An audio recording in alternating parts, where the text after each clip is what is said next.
Clients പലപ്പോഴും തെറപ്പിക്ക് വരുന്നത് അവരുടെ അഡൽട്ട് ലൈഫിലെ പ്രോബ്ലംസ് കൊണ്ടായിരിക്കും. ഒറ്റപ്പെടൽ ഫീൽ ചെയ്യുന്നുണ്ട്, എനിക്ക് വർക്ക് സ്പേസിലുള്ള പ്രശ്നങ്ങൾ, എനിക്ക് ബ്രേക്കപ്പ് ഉണ്ടായി, എനിക്ക് റിലേഷൻഷിപ്പ് ഇഷ്യൂസ്, പേരൻറ്റിങ്ങിലെ ഇഷ്യൂസ്, അതുപോലെ തന്നെ എൻ്റെ ലൈഫിൽ ഞാൻ എന്തെല്ലാം ചെയ്തിട്ടും എനിക്കൊന്ന് മുന്നോട്ട് പോകാൻ പറ്റാതെ ഞാൻ സ്റ്റക്കായി നിൽക്കുന്ന പോലെ. ഇത്തരത്തിൽ ഇവരുടെ അഡൽട്ട് ലൈഫിൽ ഇന്ന് ഫേസ് ചെയ്യുന്ന പല ഇഷ്യൂസിനുള്ള സൊല്യൂഷന് വേണ്ടിയിട്ടായിരിക്കും തെറപ്പിക്ക് വരുന്നുണ്ടായിരിക്കുക.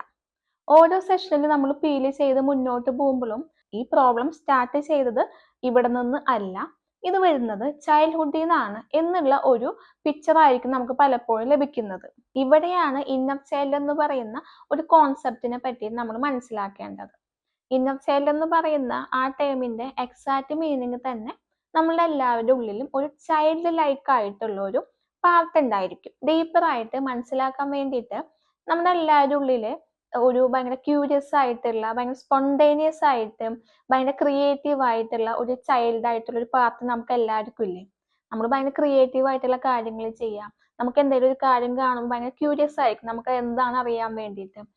ഈ ഇന്നർ ചൈൽഡിന് പോസിറ്റീവ് ആയിട്ടുള്ള സൈഡ് മാത്രമല്ല, ഈ ചൈൽഡിന് ആ ചൈൽഡിന്റെ ഡെവലപ്മെന്റൽ സ്റ്റേജിൽ ഉണ്ടായിട്ടുള്ള പല എക്സ്പീരിയൻസസിൽ നിന്ന് ആ ചൈൽഡിന് പലപ്പോഴും മുറിവേൽക്കാറുണ്ട് അല്ലെ?